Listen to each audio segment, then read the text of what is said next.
மனைவியரை விட்டு மரணிப்பவர்கள் 4 மாதங்களும் 10 நாட்களும் காத்திருக்க வேண்டும்.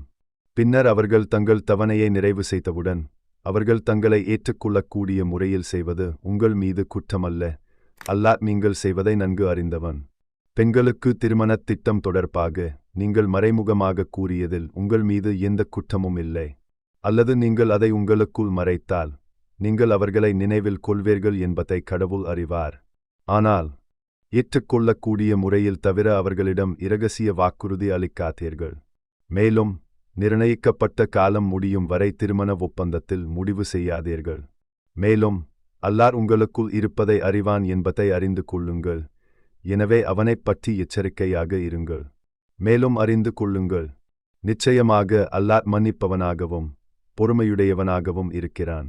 பெண்களைத் தொடுவதற்கு முன்பாகவோ அல்லது அவர்களுக்கு ஒரு கடமையை நிர்ணயிக்கும் முன்பாகவோ நீங்கள் அவர்களை விவாகரத்து செய்தால் உங்கள் மீது எந்த குற்றமும் இல்லை.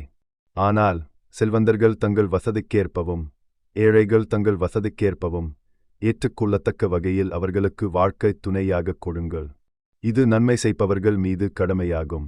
நீங்கள் அவர்களுக்கு வரதட்சணை விதித்திருந்தால் அவர்களைத் தொடுவதற்கு முன்பே விவாகரத்து செய்து அவர்களுக்கு ஏற்கனவே ஒரு கடமை வழங்கப்பட்டிருந்தால் அவர்கள் அதை விட்டுவிடாவிட்டால் அல்லது திருமண ஒப்பந்தம் யாருடைய கையில் இருக்கிறதோ அவர் அதை விட்டுவிடாவிட்டால் தவிர நீங்கள் விதித்ததில் பாதியைக் கொடுங்கள்.